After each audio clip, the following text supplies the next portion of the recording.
Amelia Abbott. And I'm Beth Schutte. Thank you for joining us tonight. Our top story comes from the waterfront at Flint Valley. Camp officials say that they have spotted a cow in the creek. New Life News anchor Angie Osberg has more on this story. I'm hearing this, Amelia, just in. There is no longer a cow in the creek. Okay. No cow in the creek. All right. Our top story tonight is actually COVID-19, which has affected New Life Ranch in major ways this year. Tonight, we look at how they're coping with these challenges and their hopes for recovery. For New Life Ranch, Executive Director Tom Graney says 2020 was set to be a banner year for the organization. We had great hopes for 2020, and being larger than that, having more people ever coming for summer camp and retreats, outdoor education, community ministries. We were really excited about what 2020 had in store. But like most of the rest of the world, when COVID-19 hit in March, things took a drastic turn. That really brought our ministry to a screeching halt, which meant our revenue stream came to a screeching halt as well. And so that started us down a path of, Normally in the spring, New Life Ranch serves retreat groups nearly every weekend and school groups during the week for adventure education camps. During the summer, they run 8 weeks of camp across 2 sites. Tim Hale, Director of Development, said that with spring retreat and school groups canceling and the state of summer camp unsure, the realities of a difficult financial situation became very apparent. We saw our general income, our general revenue impacted in a way that I don't think it's ever been impacted. We keep using the word unprecedented. I don't think it's ever been impacted that way here at the camp. With that, we're projecting probably about a $2 million loss in revenue for 2020. In order to mitigate some of the loss of funding, Graney says the organization had to make some very difficult decisions to cut staff and programming and substantially reduce spending. Now we've taken significant steps in reducing our expenses as far as our budget, with just general spending on things. We made the difficult decision of eliminating 15% of our full-time staff. Certainly for me, the hardest thing I've ever had to do, professionally, personally, emotionally, having to let 7 staff go full-time, people that we knew and loved and had a great relationship with. Graney says they qualified for a Paycheck Protection Program loan and were able to have summer camps, though with the reduced number of weeks and campers. They also launched a recovery fund effort to try and raise an additional $1.2 million. We had a $1.2 million recovery fund goal, and thus far we've raised a little over $1 million of that. So people have been very generous. We're so thankful and excited about that, which means we have about $200,000 to go still. And honestly, even at that point, it's not going to hurt if we had 300 come in. I mean, as we move into the fall, I'm probably just as anxious financially with how slow retreat ministry has been. Hale says that the recovery fund will allow New Life Ranch to continue this year without the need to make deeper and possibly more damaging cuts to the ministry, as well as making some necessary updates and repairs to camp. There's a good chunk of money baked into the recovery fund that covers some needed engineering for the dam, some maintenance that we need on the waterfront to make sure that it's still viable and can be used in the way we're accustomed to using it. So there's still $100,000 of scholarship dollars we need that's baked into that recovery fund. So if we raise that additional $200,000 between now and the end of the year, it puts us in a really good position to also complete our scholarship goal. And then apart from that, just general revenue. As I said before, we lost a lot of business in the spring, have continued to lose business in the fall, and in order to replace those dollars, we need to bring those dollars in some way. So yes, if we exceed the $200,000, it will be used in a very important way. But despite everything that has happened this year, Graney says he will look back on 2020 as a year where God remained faithful to New Life Ranch. At the end of the day, I would say that COVID didn't win, the gospel did. A pandemic isn't stopping the gospel of Jesus Christ. This past summer again, even though we were down, each and every week we had kids repenting of sin and giving their life to Jesus. because of the gospel of Jesus Christ. We had kids praying and making decisions and committing to follow him more closely because of the gospel of Jesus Christ in their life, work in their life. And so for me, as difficult as these past months have been, I wouldn't want to do them again. But if I had to accomplish things that we have in impacting other people's lives, I would go through it again. If you would like to contribute to the Recovery Fund or learn more about how you can help, just visit newliferanch.com. Despite the challenges presented by the coronavirus, New Life Ranch was still able to have summer camp this year. The theme for this summer was Walk His Way, which proved quite relevant to the circumstances. The campers and counselors studied Proverbs 3:5-6, which says, "Trust in the Lord with all your heart. Do not depend on your own understanding. In all your ways, seek his will, and he will show you which path to take." Throughout their week at camp, campers learned that God is trustworthy, but life will still be hard sometimes. Campers learned how to listen for his voice and to follow him with full obedience. And here is a look back at the summer with the many lessons the campers took away from the theme, Walk His Way.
coming up after the break, we talk to the site director at Flint Valley about some big changes that guests and campers can expect the next time that they visit. And find out what happened when Frontier Cove suddenly found itself with a big, empty room.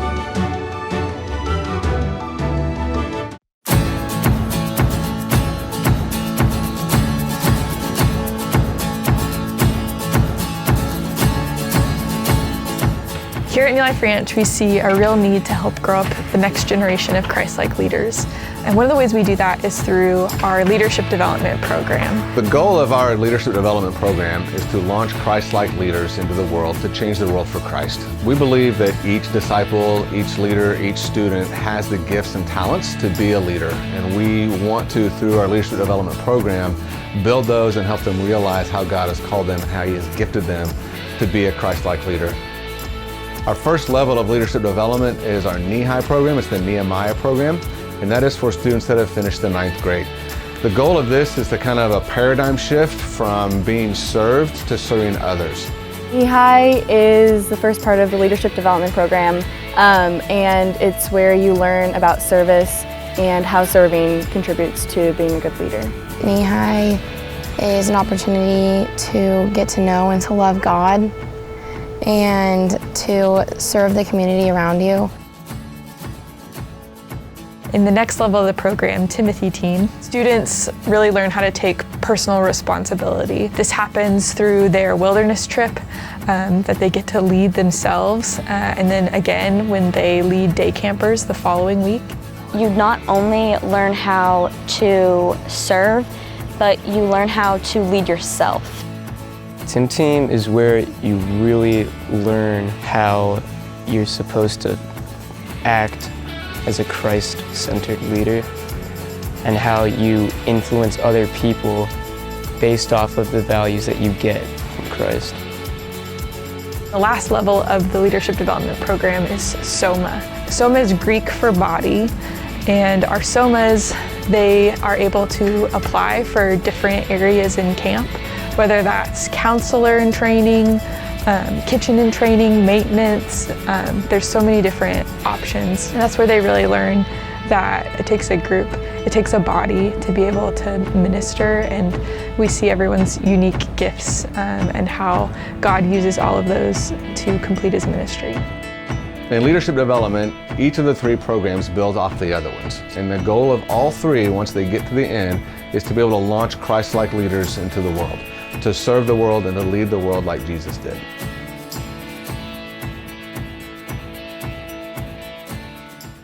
Welcome back. In election news, a recent poll found that Tom Graney is leading by substantial margins in the executive director race. His opponent, junior camper Hudson Taylor, maintains that the race is closer than polling suggests. And he believes that his platform of free canteen for every camper will close the gap as Election Day approaches. Horses at New Life Ranch Flint Valley have recently drafted a bill that all of their meals be held in the brand new dining hall when it rains. Now, Angie Davis, horsemanship coordinator, while she understands their concerns, she doesn't think the bill will actually pass due to the many logistics of storing and transporting all of that hay. Well, Beth, I certainly know how I'm voting on the bill. And how is that? Nay. Campers and guests will notice a big change in the middle of Flint Valley the next time they visit. New Life News reporter Angie Osberg has more on this story. Nearly 6 years ago, New Life Ranch launched the Impact Campaign, a $6.2 million project to make some major updates to Flint Valley. The Creekview Cabin Complex added 120 beds and a new meeting space. The Aquatic Center replaced the old pool with an updated swimming pool complete with slides and water elements. But the major piece of the campaign was a 500-seat dining hall and lounge area. We identified a need for a new dining space, and in that, an opportunity to take what was our existing dining space and convert it into a place that was very conducive to conversations happening before and after meals. Also a need for a camp store, a place for people to kind of hang out. and then a cafe, kind of coffee bar area. The previous dining hall and kitchen were at maximum capacity, requiring multiple meals during the summer and tight seating for campers and guests. Matt Emmons, food service coordinator at Flint Valley, says the new kitchen and dining hall are marked improvements. Yeah, it's great. It's got more room. It's more comfortable. The lines, we can serve 600 people in 20 minutes, which allows us to just go really fast. And comparatively to the last kitchen, it's better layout. We can all work together easier. We got a great sound system, which may sound kind of silly, but it helps have like a really good energy in here. And we've got a really great cooler and freezer that are just really bright, and just helps us stay cleaner. And another problem the new space solves was a lack of a central area for campers and guests to gather outside of meeting rooms and cabins. And so we wanted to have a key place that people could be inside if it was really hot or if it was rainy or cold, before and after meals. And so that's really, the reason behind the kind of a lounge feel with a fireplace, couches. So if somebody wanted to have just even a time where they're reading or a place to do that wasn't in their meeting room or wasn't in their cabin, there was kind of a central spot for them to do that. And campers and guests will be very excited to visit the new spacious canteen. If you've been a part of New Life Ranch in the last 10 or 15 years, you've probably been in some sort of a packed-in space as a summer camp parent on a Saturday or a Sunday. We feel like with the space that we have, it really is an inviting and warm place to come in and take something home that allows you to kind of engage in conversations either at school, at church, in your communities, just because you're wearing something that says New Life Ranch Flint Valley. But perhaps the biggest feature of all is the emphasis on the beautiful view of Flint Creek that the new space overlooks. The deck that kind of surrounds the dining hall kind of captures this great view of Flint Creek as it comes through camp. In our old dining hall, we had some really small windows. You had to really walk to the window to kind of look out to really see like one of the most picturesque parts of camp. And so now we have this really large deck with an outdoor fireplace. The next time you are here, you'll be sure to enjoy a meal in the spacious dining room. Have a pleasant chat by the fire with a friend. Pick up some souvenirs in the canteen to show your NLR love, and relax on the porch while taking in the beautiful views of Flint Creek. Thanks for the update on Flint Valley, Angie. Frontier Cove also saw some changes to its site. New Life News' own Justin Metcalf has that report. Justin or this just in?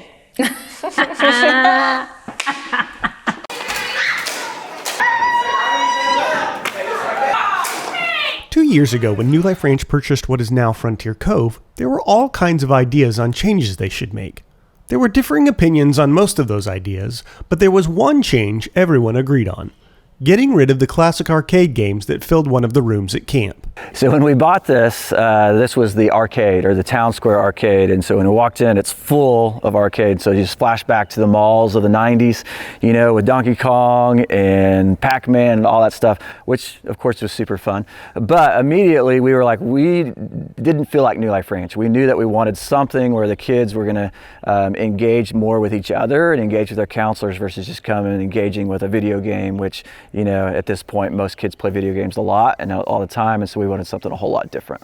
So junior camp managers Jeff Hoffman and Grace Hannon started to brainstorm some unique ideas they could do with the space. We wanted something that's unique and new, for especially we wanted something different than what we had at the Valley. It'd be easy for us to repeat everything we have over there, but how can we make junior camp unique? And as someone who is a giant junior camper, I love Nerf guns. And so we knew kids would love it and this age group would love it. And so just coming in, just be able to go crazy and go wild. And then also just be able to have fun, shared memories with their counselors. But as with all activities at New Life Ranch, they knew it had to fit within the core values of making sure it was focused on relationships and not just fun. So when a kid comes into an activity, it is providing an opportunity where that's going to help that relationship grow.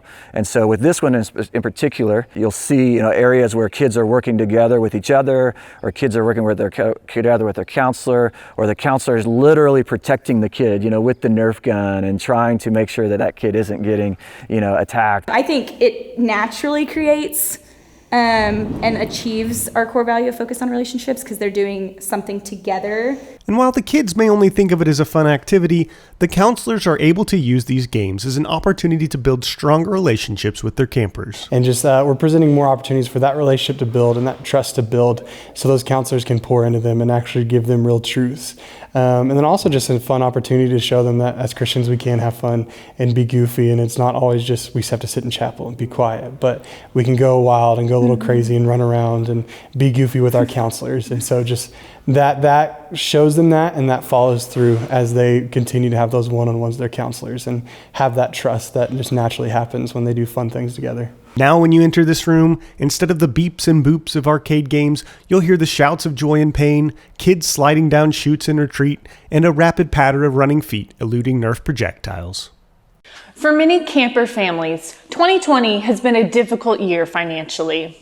New Life News reporter Justin Metcalf has this story about how generous donors are helping kids get to camp. Is it Justin, or is this Justin again? When Brian and Christine Matchell, missionaries serving at a school in Kenya, started looking at summer camp options for their 3 kids, Jakin, Anna, and Micaiah, they knew cost was going to play a major factor. So when we were praying about coming back, we knew we needed to come back on furlough. Our mission requires us to come back and just kind of, take a little time to rest and recover in the United States. And they were missing some pretty key experiences in Kenya. And so we just talked to them and we just asked, what would you guys like to do instead of these experiences that you're gonna miss out on in Kenya? And so they asked if we could find them a camp to go to. So we started looking around, and obviously we live on support, so we don't have a lot of money. So we asked around at a few different ones that were really cheap or that we knew about that had scholarships, and it just didn't work out. And a friend of ours said, I think you should contact New Life Ranch. They give really generous scholarships.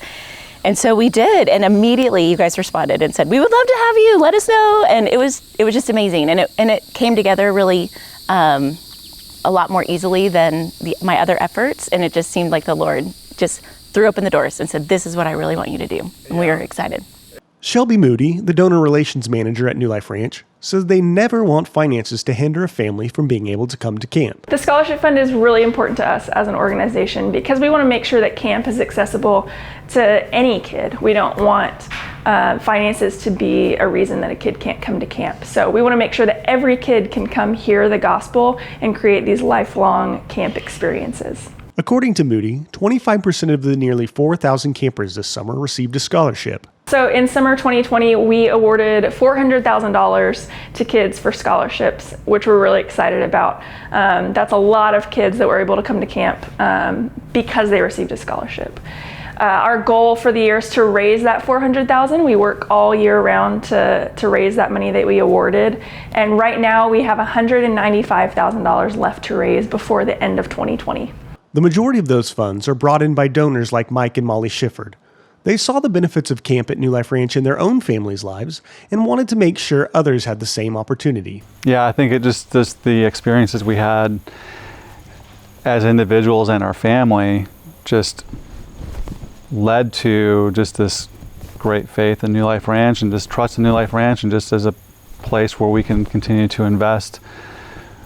I mean, I think to me it's just one of those things that not everybody has the opportunity. Even if you have some financial wherewithal, it's not necessarily, you don't feel all the time like you have the funds to be able to send your kid to a summer camp. And so I think just to offer that financial support to allow more kids to come and experience it for themselves is a really important thing.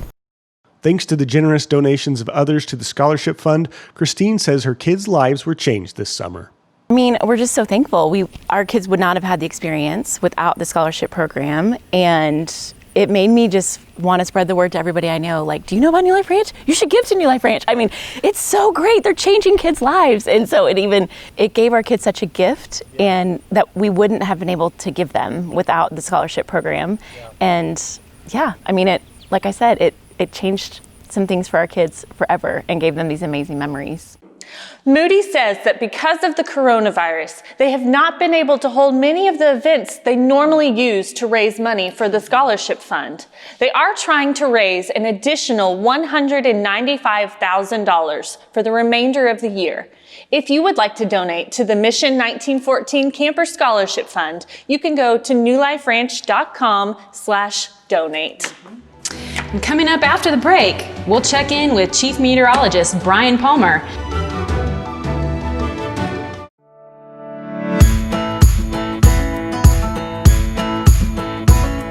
Here at New Life Ranch, in July, we just wrapped up our summer program season. We saw over 3,100 campers come to our Flint Valley and Frontier Cove sites, which we consider such a great joy, considering that we weren't even sure if summer 2020 was going to happen this year. We got to share the gospel with those 3,100 kids and help them create unique, fun camp experiences. Among those 3,100 campers, over 800 received a scholarship for their camp fee from our Mission 1914 Camper Scholarship Fund, allowing any child the chance to come to camp regardless of their financial situation. We awarded nearly $400,000 in scholarships this year. We're so grateful for our generous donors who help even more kids be impacted by the gospel through their support of the scholarship fund. So many of you have stepped up to help us raise $205,000 this year, leaving us with just $195,000 left to raise in 2020. You can help by making a one-time or monthly contribution to the Mission 1914 Camper Scholarship Fund, sponsoring or volunteering at an event, and running our 3rd annual Flint and Steel Trail Run on December 5th out here at Flint Valley. Also, be on the lookout for our New Life News this fall, where we'll highlight what God has been doing here at New Life Ranch. You can learn more about the Mission 1914 Camper Scholarship Fund and fun events happening this fall by going to newliferanch.com. I'd also love to meet with you and share about what God is doing through the ministry of New Life Ranch. Thank you, and we really hope to see you this fall.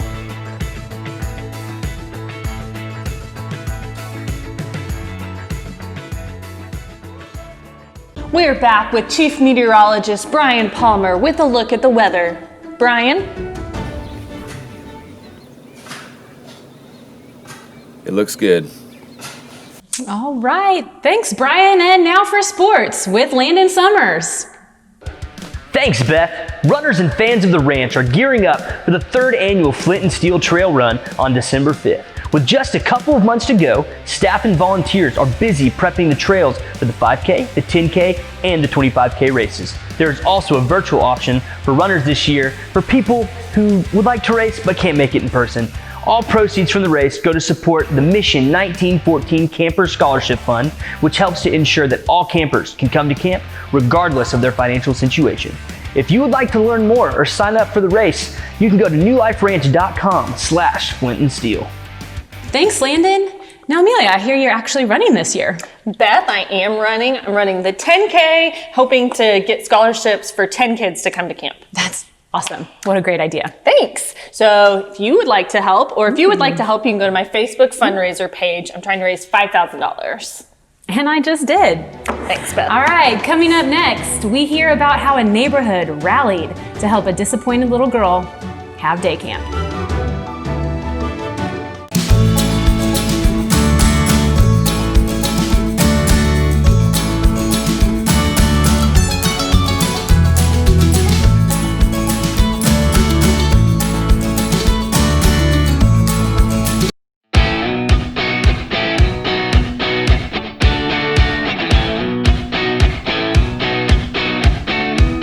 It was awesome. This is my first trail run, and definitely I enjoyed this race. The race was awesome. It was a lot of fun people out on the course. Trails are awesome. Yeah, trails are some of the best trails ever.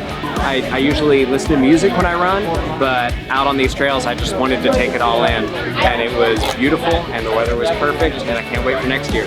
Very challenging and just a beautiful course. This scenery was really fun with like all of the different, like the trees and the overlooks and stuff like that. A good overall course, and it was definitely well maintained. It was technical, it was hilly, it was tough. It was super technical, but the environment was good. The people, the support group was good. The people out there were good. It was the the vibe was really great. The volunteers were amazing. They really kept me going. They pushed us hard. The atmosphere was so much fun. I just loved this trail race. Like, this is one of the best. I do a lot of trail runs. This is one of the best trail runs I've been on.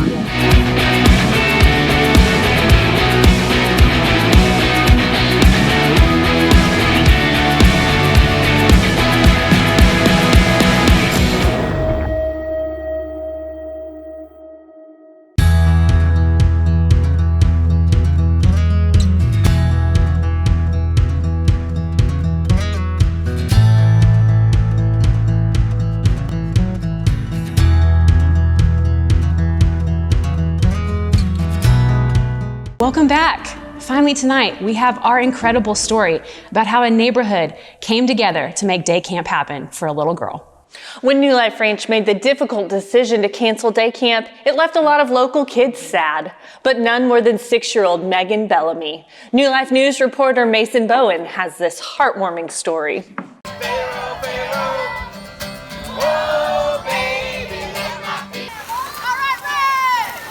Well, this is Megan, and she is my youngest daughter of 4. And we have been going to New Life Ranch since my oldest, who is 15, was 5 years old for his first day camp. Last year was her year to get to go, and it got canceled with COVID. So when I told Megan that there was no day camp, she said, well, Mom, can't you just throw a day camp? I don't know if I can just throw a day camp. New Life Ranch does a really excellent job, and I didn't think I could pull off something like that. So she asked to have camp, and I sent an email to Amelia, who I've known for years because of day camp. I said, is there any way you can help me do a day camp? Can you help supply some content, some activities? And she said, of course. And within like 30 minutes, I had an email with 2 years of supplies and games and some teaching material. And we went from there. I met with my neighbor. We have 8 kids between us, and we just started camp. And that's where Camp Edgewood came from. We found six teenagers who would help us be counselors and leaders. And we actually met right before camp, and we talked about what does it look like to be a counselor, what does it look like to be a leader to children, and how to really exhibit Christ in all your actions and how you do that in daily activity. We just started talking, and we're like, it would be awesome if we could like have a little day camp for my sister Megan and some of the people that we have in our community, and I think it just kind of happened. It was really cool. It was awesome, like getting to go every day and hang out with these amazing kids and get to help them grow closer to God. We did crafts, we did pool time, lots of popsicles, lots of snacks, and 25, 26 campers for a whole week from 9:30 to 3 o'clock every day. 3 people came to Christ at camp. One of them was actually my little brother, and for a while I was kind of nervous that like it'd be a while till he actually did accept Christ. And I remember in the moment when I heard, I just started bawling tears of joy. Like I was so happy for him. I was so happy. What a great story. Thanks for joining us tonight. Have a great evening.